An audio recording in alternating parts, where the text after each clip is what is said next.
विघ्नविनायकमूर्ति की जय।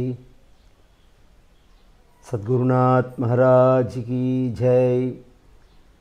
नमः पार्वती पतये। हर हर महादेव। जानकीकान्तस्मरणं जय जय राम राम। गोपिका जीवनस्मरणं गोविंद गोविंद। आंजनेयमूर्ति की जय।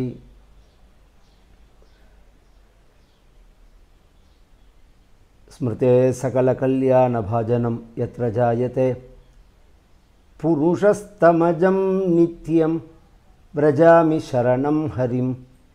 यशिवो नामरूपाभ्यां या देवी सर्वमङ्गला तयोः संस्मरणात् पुंसां सर्वतो जयमङ्गलं।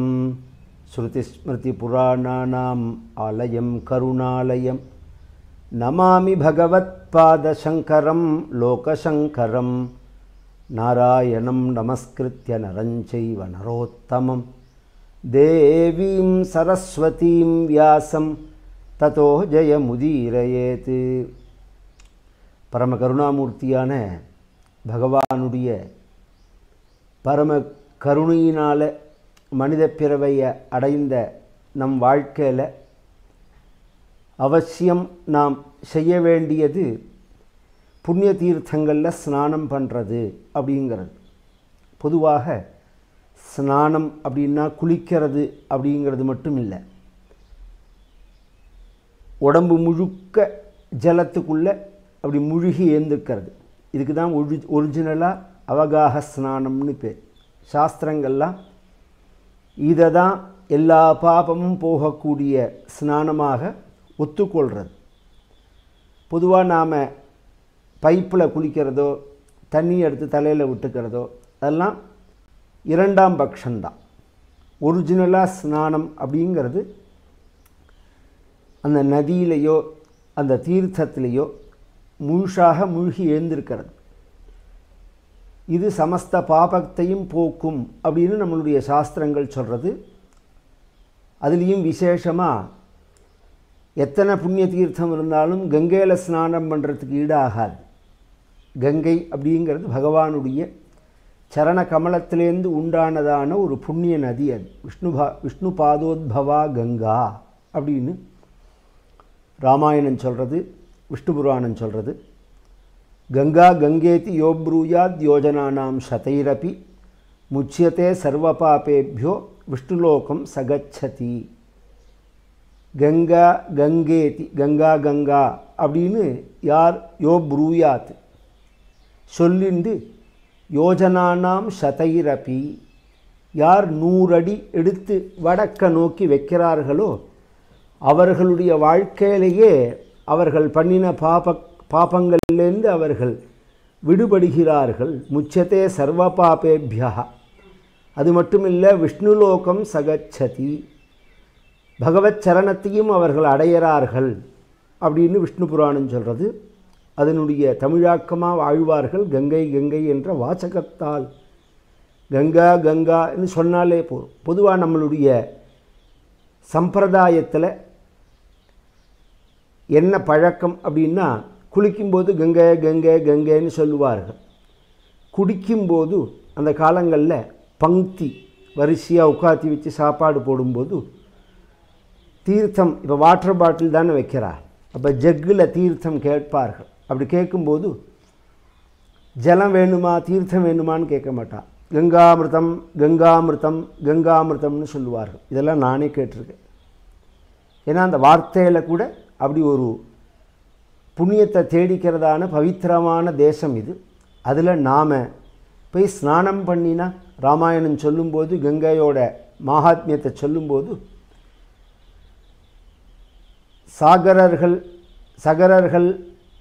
சகரருடைய புத்திரன் சாகரர்கள்னு 60,000 பேர். அந்த 60,000 பேரும் கபில மகரிஷியால்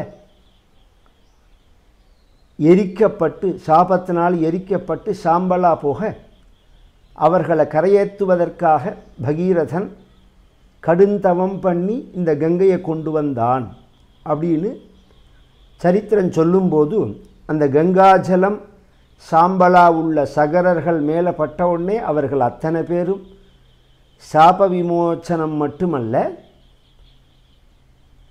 ஜனன விமோச்சனத்தையும் அடைஞ்சு அவர்கள் மோட்சத்தை அடைஞ்சார்கள் அப்படின்னு ராமாயணம் சொல்கிறது. அத்தனை பெருமை. ஒரு சாம்பலா எலும்பா, இன்றைக்கி எலும்பை கொண்டு போடுறோம், சாம்பலை கொண்டு போடுறோம் கங்கையில்.